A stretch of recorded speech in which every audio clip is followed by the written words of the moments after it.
So students, this is our chapter number 6, new questions and ideas. In this chapter, we will study about the story of Buddha, about the Buddhas, okay?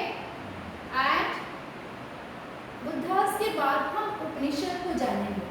ये उपनिषद क्या है, महात्मा बुद्ध क्या इसमें बता रहे हैं, हम इस चैप्टर को क्यों पढ़ रहे हैं, उपनिषद को समझेंगे कि व्हाट इज उपनिषद, उपनिषद में क्या क्या लिखा गया है, उपनिषद है क्या, Jainism, what is Jainism, बौद्धिज्म, Jainism, इसको समझेंगे हम।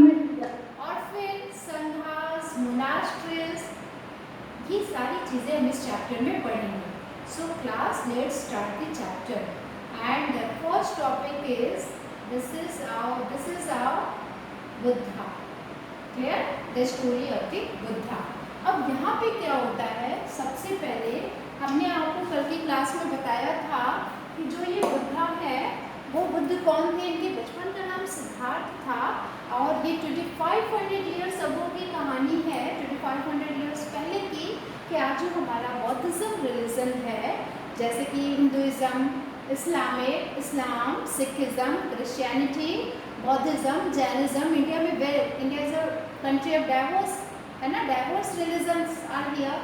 सो बौद्ध एक रिलीजन था, तो ये जो बौद्ध रिलीजन है इसकी स्टोरी हमने आपको कल बताई थी, है ना, कि ये रिलीजन 2500 ईयर्स शुरू हुआ जब गौतम आए थे। गौतम जो सिद्धार्थ थे, लेकिन जब वो उनको इनलाइटमेंट मिल जाता है तो उनका नाम गौतम पड़ जाता है, बुद्ध पड़ जाते हैं, वो बुद्ध कहलाने लगते हैं। ये सारी चीज़ें हमने आपको कल बताई थी, ठीक है।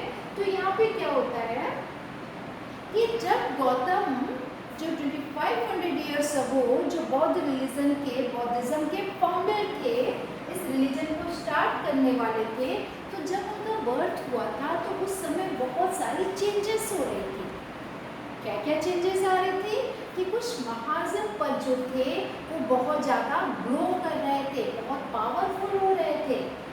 महाजन पद को आपको पता ही है कि जो बड़े बड़े जनपद होते थे, जहाँ पे फोर्ट्स होती थी, पैलेस होती थी, तो ये लोग पावरफुल हो रहे थे, न्यू सिटीज़ डेवलप हो रहे थे, ये चेंज हो रहा था उस समय, है ना।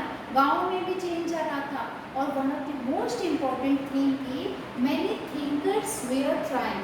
उस समय सोसाइटी में बहुत बड़े बड़े थिंकर्स जो थे वो आ रहे थे। अब वो थिंकर्स का मतलब क्या हुआ, थिंकर्स वो लोग थे जो वांटेड टू नो, जो जानना चाहते थे कि what is the true meaning of life. Thinker वो लोग होते हैं जो सोचते हैं, थिंक करते हैं, थिंक करने वाले को थिंकर्स कहते हैं। क्वेश्चन ये हुआ कि थिंकर सोचते क्या है, तो हमने आपको कल बताया था कि जो ये थिंकर होते हैं वो ये सोचते हैं कि लाइफ क्या है, व्हाट इज लाइफ, है ना, why we are born here, हम यहाँ पे क्यों आए हैं, हमारा बर्थ क्यों हुआ है ना। तो ये हो गया। फिर उसके बाद लाइफ की ट्रू मीनिंग क्या है, लाइफ को कैसे जीना चाहिए। तो इस तरह ये सबसे इम्पोर्टेंट चीज़ था, ये याद रखो। फिर आगे क्या होता है कि बुद्धा की स्टोरी दी हुई है कि बुद्ध जो थे एक छोटे से स्मॉल गना से थे। गना आपको पता है, ये ग्रुप ऑफ पीपल, ठीक है, लोगों का जो ग्रुप होता था उसको गना कहा जाता था। तो ये जिस गढ़ से थे उसका नाम था शाक्यगढ़, और शाक्यगढ़ जो थे वो क्षत्रिय थे, ठीक। फिर क्या हुआ कि जब ये छोटे थे तो ये घर छोड़ के चले जाते हैं। He left the comfort of his home. Why, क्यों छोड़ के चले गए, in search of knowledge, knowledge की सर्च में। फिर क्या होता है कि बहुत सारे लोगों से ये आगे मिलते हैं, उनके साथ डिस्कशन करते हैं और फाइनली ये इस कंक्लूजन पे पहुंचते हैं कि इन्होंने डिसाइड किया कि हम अपना रास्ता खुद बनाएंगे। फिर ये मेडिटेशन करते हैं लॉन्ग टाइम तक, मेडिटेशन फॉर डेज, और लास्ट में गया में, बिहार में बुद्ध गया एक जगह है, वहाँ पे एक पीपल का ट्री है, उस ट्री के नीचे कई महीनों तक, कई मंथ्स तक मेडिटेशन करने के बाद उनको इनलाइटमेंट मिलती है। इनलाइटमेंट मतलब एक वर्ड है लाइट, लाइट मिल रही है, किस चीज़ की लाइट, नॉलेज लाइट मिल रही है। और फिर वो जैसे इनको नॉलेज मिल गई, इनको जो भी इनके क्वेश्चंस थे उसका आंसर मिल गया, तब वो कहलाए Buddha. Buddha means wise one, जो वाइज है, जिसको बुद्धि है, जिसको बुद्धि मिल गई, जो बुद्ध हो गया, जिसको नॉलेज मिल गई। फिर क्या हुआ, फिर वहाँ से जब इनको नॉलेज मिलती है तो वो उस नॉलेज को बांटने के लिए जाते हैं कहाँ पे, सारनाथ। सारनाथ वाराणसी में है। पहला उन्होंने अपना प्रीचिंग सारनाथ में दिया, फर्स्ट टाइम वहाँ पे वो प्रीच किए, उपदेश दिया। तभी तो वहाँ पे सारनाथ का वो बना हुआ है ना, स्तंभ बना हुआ है। ये देखिए सारनाथ का स्तंभ है। ये क्यों बनाया गया है, ये स्तूप क्यों बनाया गया है, क्योंकि लोगों को यह स्तंभ नहीं है, स्तूप है, जिससे लोगों को ये मालूम चले कि बुद्धा ने अपनी फर्स्ट प्रीचिंग यहीं पे दी थी, सारनाथ में। ठीक है। अब क्या हुआ कि फिर ये हर जगह इंडिया में ट्रैवल कर करके लोगों को प्रीच करते रहते हैं और फाइनली कुशीनारा में इनकी डेथ हो जाती है। ठीक है। आगे है बुद्धा के बारे में कि बुद्धा ने क्या कुछ सीखा अपने इतने दिनों के मेडिटेशन में। तो देखो, ये मैंने आपको बताया था कि लाइफ जो है, life is full of suffering, life में बहुत ज़्यादा प्रॉब्लम्स हैं, अनहैप्पीनेस है। इस प्रॉब्लम का रीज़न उन्होंने ढूंढा कि रीजन्स है, ये दूसरी टीचिंग है कि क्रेविंग्स और डिज़ायर्स, बहुत ज़्यादा किसी चीज़ के लिए डिज़ायर करना, ग्रीडीनेस, ये सब क्या है, ये सब सभी दुखों का कारण है। लाइफ में जितने भी सफरिंग है, प्रॉब्लम्स हैं, उसका रीज़न है डिज़ायर्स। और फिर उन्होंने ये बताया कि the Buddha describe this as thirst. अच्छा, बुद्धा ने जो ये क्रेविंग्स हैं, जो ये बहुत ज़्यादा डिज़ायर्स हैं, ग्रीडीनेस है, लालच है, उसको बुद्धा ने थर्स्ट कहा है। थर्स्ट यानी कि तन्हा, थर्स्ट यानी कि तन्हा। तन्हा किसको बोला है, बहुत सारे जो डिज़ायर्स। फिर ये खत्म कैसे होगा, प्रॉब्लम्स है, प्रॉब्लम्स का रीजन भी ढूंढ लिया, है ना। अब ये खत्म कैसे होगा, रिमूव्ड बाय फॉलोइंग मॉडरेशन। हर चीज में, इन एवरीथिंग, हर चीज में मॉडरेट पाथ को फॉलो करना। मॉडरेट पाथ क्या है, ना एक्सट्रीम पे जाना, ना एकदम कि हमें कुछ चाहिए ही नहीं, ये भी आपको नहीं करना है, और एकदम कि हमें बहुत कुछ चाहिए, वो भी आपको नहीं करना है। आपको बीच का रास्ता चूज करना है, मॉडरेट पाथ, मीडियम पाथ। ठीक है। एक बैलेंस्ड लाइफ आपको चूज करनी है जिसमें बहुत ज़्यादा क्रेविंग्स ना हो। तो ये इनकी टीचिंग्स थी, first, second and third teaching. ये खत्म कैसे होगा। उन्होंने लोगों से ये भी कहा कि आप लोग काइंड बनिए। काइंड मतलब दया करिए। किसको, कहाँ पे दया करना है, एनिमल्स के साथ, ह्यूमन बीइंग्स के साथ। रेस्पेक्ट करिए, दूसरों की लाइफ का रेस्पेक्ट करिए। ठीक है। और उन्होंने एक बात ये भी कही जो बहुत इम्पोर्टेंट है, वो ये है कि हम जो भी एक्शन लेते हैं, जो भी कर्म करते हैं, एक्शन मतलब कर्म करना, वो कर्म क्या है, उसका रिजल्ट हमें मिलना ही मिलना है। गुड करेंगे तो गुड रिजल्ट मिलेगा, बैड करेंगे तो बैड मिलेगा। आपको रिजल्ट मिलना ही मिलना है। तो इसलिए हमें हमेशा गुड एक्टिविटी करनी चाहिए, अच्छे काम करने चाहिए। और ये सारा टीचिंग उन्होंने जिस लैंग्वेज में दिया था वो था Prakrit language. Prakrit was the language at the time of the ordinary people. जैसे हिंदी है आज के टाइम में, तो Hindi is the understood by everyone. In the same way 2500 years ago Prakrit was the understand by the everyone. ठीक है। तो ये उनकी टीचिंग्स थी और लैंग्वेज था। फिर एक चीज हम नीचे आ जाओ, उपनिषद की बात करते हैं। ठीक है। अब यहाँ पे बुद्धा की एक स्टोरी दी हुई है, द स्टोरी ऑफ किसा गौतमी। ये स्टोरी आप होमवर्क में पढ़ोगे and I will explain, I will listen to you in WhatsApp class. This is your homework, note down, write down their homework. Come to the second point, Upanishad. Upanishad को समझो, उपनिषद समझो।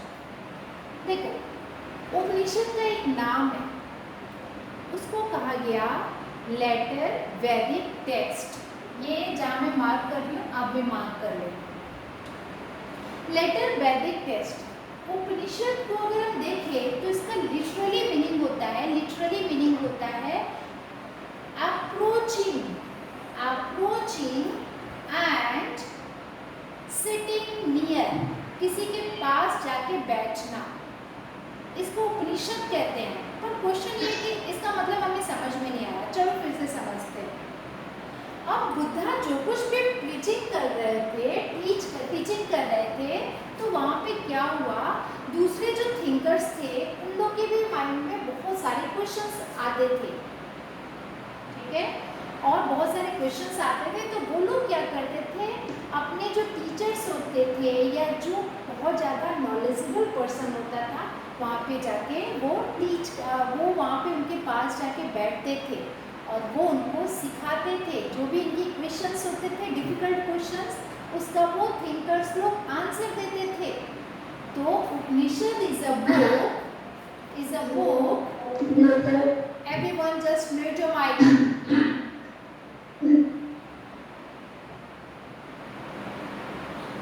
Upanishad is a book in which thinkers give answer to the difficult questions of the people during 2500 years ago. Clear?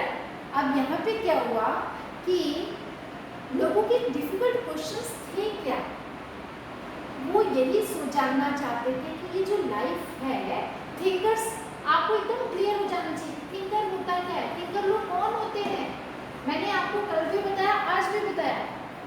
अब देखो thinkers में तो इन लोग के जो डिफिकल्ट क्वेश्चंस होते थे, जैसे कि लाइफ आफ्टर डेथ, जब डेथ हो जाती है तो उसके बाद भी कोई लाइफ होती है क्या, और फिर उसके बाद हमारा क्या होता है। फिर कुछ लोग जानना चाहते थे why sacrifices should be performed, ये इतने सारे सैक्रिफाइसेस क्यों हो रहे हैं, ये लोगों की एनिमल्स की बलि क्यों दी जा रही है, यज्ञ वगैरह ये सब क्यों कराए जा रहे हैं, ठीक है। फिर क्या हुआ कि उनको वो लोग ये फील करते थे कि इस यूनिवर्स में कुछ तो होगा जो परमानेंट होगा हमेशा के लिए, क्योंकि हमारी जो बॉडी है उसका तो डेथ हो जाता है, तो परमानेंट क्या रहती है, हर चीज़ तो कभी ना कभी खत्म हो जाता है। तो इस तरह के जितने भी क्वेश्चंस थे ना, वो सारे क्वेश्चंस उनके दिमाग में आते थे। और एक क्वेश्चन और देखो, वो लोग ये जानना चाहते थे ये आत्मा क्या है, इंडिविजुअल सोल क्या है, ब्राह्मण क्या है, ये परमात्मा कौन है, ये भगवान कौन होते हैं, आत्मा क्या होता है, परमात्मा क्या होता है, ये सब नहीं जानते थे, ठीक है। अब देखो आत्मा को, चलो थोड़ी भूत की बात कर लेते हैं, भूत की बात नहीं, ये आत्मा की बात है। आत्मा समझ लो क्या होता है, आप सबको पता होना चाहिए। आत्मा मीन्स होता है सोल, ठीक है। जैसे हम हैं तो हमारी बॉडी, हमारी पूरी जो बॉडी है उसके 3 पार्ट्स है ना, एक होता है माइंड जो सबसे ऊपर है, एक हमारी पूरी बॉडी, और तीसरा होता है सोल। सोल क्या होता है, माइंड और बॉडी तो दिखाई देती है, सोल तो दिखता नहीं है, तो हमें कैसे मालूम सोल क्या होता है। सोल होता है हमारी इनर कॉन्शियसनेस, हमारी जो अंदर की जो डीप फीलिंग होती है ना, हमारी जो चेतना होती है जिससे हमें सही गलत का पता चलता है, दैट इज सोल, ठीक है। तो सोल जब भी कोई पूछे तो आपको एकदम क्लियर होना चाहिए कि soul is the spiritual part of the body, है ना। तो वो लोग ये सब नहीं जानते थे, लेकिन जब ये सारे क्वेश्चंस वो जाके पूछने लगे कहाँ पे, जो उनसे ज़्यादा नॉलेजेबल थे, तो वो सारे क्वेश्चंस का आंसर उनको मिलता था। अपने गुरु के पास जाके उनके पास बैठ के वो लोग क्या करते थे, वो आंसर जानते थे, ठीक है। तो इसी को कहा गया, उपनिषद को कहा गया कि दिस उपनिषद, तो ये सारे आंसर्स कहाँ रिकॉर्ड होते थे क्लास, उपनिषद में, क्लियर।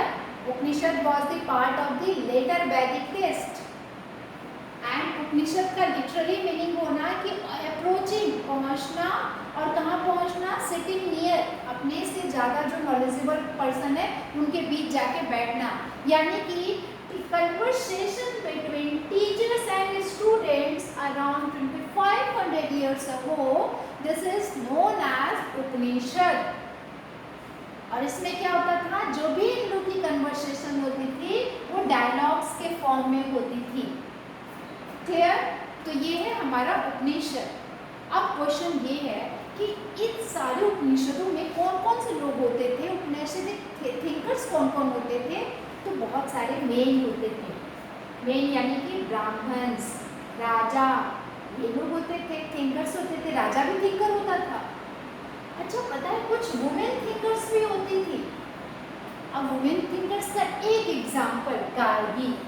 गार्गी जो है was the women thinker. And why Gargi was famous?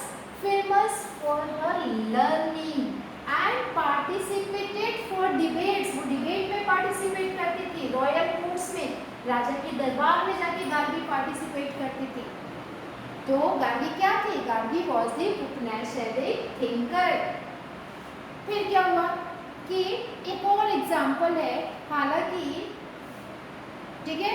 अब आगे देखो, पुअर पीपल जो थे इस तरह के डिस्कशन में पार्ट बहुत कम लेते थे। एक एग्जाम्पल है पुअर का, एक लड़का था जिसका नाम था सत्यकाम जवाला। वो उसने क्या किया था कि उसको भी बहुत सारे क्वेश्चंस आते थे माइंड में। तो उसके जो गुरु थे एक ब्राह्मण टीचर थे जिनका नाम था गौतम। तो उनके पास बैठ करके सत्यकाम जवाला ने पूरा क्या किया था? अपने क्वेश्चंस का आंसर पता किया था, और वो भी बहुत बड़ा उपनिषदिक थिंकर बन गया था। ठीक है, तो इस तरह के आपको चीज़ें पता होनी चाहिए। उपनिषद क्या है, उसमें कौन कौन से लोग हैं, है ना। अच्छा, अब आगे क्या हुआ कि उपनिषद में जितना भी ये सारा आइडियाज है वो बाद में शंकराचार्य ने उसको एक अलग से बुक में डेवलप कर दिया था। ठीक है, जो आप क्लास 7th में पढ़ोगे। Okay, come to the Jainism. अब हम जैनिज्म की बात कर लेते हैं। बौद्धिज्म को हमने समझ ही लिया, महात्मा बुद्ध को और उनकी टीचिंग को समझ लिया। फिर हमने उपनिषद को समझ लिया। Now come to the Jainism. अच्छा, ये जो सेकंड सोर्स है पाणिनि द ग्रामेरियन, ये भी आप होमवर्क में करोगे class. This is your homework. Okay, come to the topic Jainism and I will ask this homework to you all. Jainism is okay. Jainism क्या था?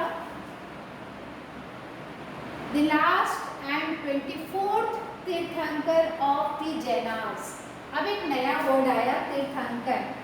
What is this? तीर्थंकर means होता है टीचर। तो जो जैन रिलीजन में जो टीचर होते हैं उनको तीर्थंकर कहा जाता है, टीचर ऑफ जैन रिलीजन। ठीक है, तो अभी क्या हुआ कि 24 तीर्थंकर, पूरे जैन धर्म में ना टोटल 24 तीर्थंकर है, 24 टीचर्स हैं। आप लोगों को पता है ये जो जैन धर्म के लोग होते हैं वो अपने मुंह पे एक पट्टी बांध के रखते हैं, और वो इसलिए रखते हैं क्योंकि उनके मुंह से कुछ गलत ना निकले, है ना। और ठीक है, तो ये इस तरह के लोग होते हैं। टीवी में बहुत सारा इन लोगों का चैनल वगैरह आता है, उस पर ये लोग टीचिंग करते रहते हैं। तो अब जो ये 24 टीचर्स थे जैन रिलीजन में, तो उसमें जो भगवान ये वर्धमान महावीर थे, ये 24 नंबर के तीर्थंकर थे। ठीक है, अब इनसे जरा सा ये कहानी समझो कि क्या है। अब क्या हुआ कि ये जो वर्धमान महावीर हैं, इन्होंने भी ये भी गौतम बुद्ध की तरह अपने घर को छोड़ दिया था एट द एज ऑफ 30, और घर को छोड़ करके फॉरेस्ट में चले गए थे। 12 ईयर्स तक उन्होंने वहाँ पे मेडिटेशन किया, और उनको भी इनलाइटमेंट प्राप्त हुई थी, इनलाइटमेंट मिली थी। और ये भी इनका भी टाइम पीरियड 2500 ईयर्स अगो था, जब गौतम बुद्ध और महावीर जैन दोनों साथ साथ में थे, एक ही समय में थे। बस डिफरेंस ये था कि वो जो थे वो बौद्ध रिलीजन को प्रमोट कर रहे थे, और ये जैन रिलीजन को। ये जैन रिलीजन के 24 टीचर थे नंबर के, और वो फर्स्ट नंबर पे जो उन्होंने स्टार्ट ही किया था बौद्ध रिलीजन। क्लियर? तो ये हो गया, है ना। अब जरा सा हम इनके मैसेज पढ़ ले। हाँ, एक चीज़ और देख लो कि जैसे महात्मा बुद्ध जो थे वो शाक्य क्लैन के थे, शाक्य गणा के थे, वैसे ही ये लिच्छवी गणा के थे। A group that was the part of, इनका जो गण था उसका नाम था लिच्छवी। और ये लिच्छवी कहाँ से आ गया बीच में, क्योंकि जो महाजन पद है, एक हमने पढ़ा था ना वज्जी मगध के बाद जो वज्जी था, वही वज्जी का एक क्लैन था, एक ग्रुप था जिसका नाम था लिच्छवी, और उसी लिच्छवी से थे। ये भी क्षत्रिय प्रिंस थे, दोनों ही प्रिंस थे, वो भी थे ये भी थे, ठीक है। तो ये कंपेयर आपको समझ में आया। अब आगे आ जाओ, टीचिंग्स पे आ जाओ। अब देखो इन्होंने क्या क्या सिखाया, उनकी टीचिंग क्या थी, इनकी क्या थी, जरा सा समझ लो। इन्होंने कहा कि men and women who wish to know the truth, जिसको भी नॉलेज के बारे में जानना है, उनको अपने घर छोड़ देना चाहिए। ये लो एक बड़ी प्रॉब्लम। अब जिसको भी नॉलेज लेना है, जो बहुत ज़्यादा परेशान है लाइफ के लिए, ये सारे क्वेश्चन उसको समझने की पहली बात उसको घर छोड़ना पड़ेगा। अब घर छोड़ना तो बहुत मुश्किल काम हो गया, जबकि महात्मा बुद्ध ने कहा था कि आप जो है बीच का रास्ता चूज करो, मॉडरेट पाथ चूज करो। इन्होंने क्या कहा, इन्होंने कहा कि नहीं, पहले आप घर छोड़िए, घर छोड़ेंगे तभी आपको वहाँ पे जो है आपको घर की चीज़ें परेशान नहीं करेंगी, आप अपने माइंड से एकदम अलग हो जाएंगे, फिर आप जो है अहिंसा के रूल को फॉलो करेंगे, strictly follow the rule of अहिंसा। अहिंसा का मतलब क्या होता है, नॉट हर्टिंग और किलिंग लिविंग बीइंग, किसी को भी हर्ट नहीं करना है, किसी को मारना नहीं है, लिविंग बीइंग्स को, चाहे वो प्लांट्स हो चाहे वो एनिमल्स हो। तो ये इनकी टीचिंग थी। टीचिंग में इनका आ गया अहिंसा, ठीक है। आपको घर छोड़ना है, अगर आपको ट्रूथ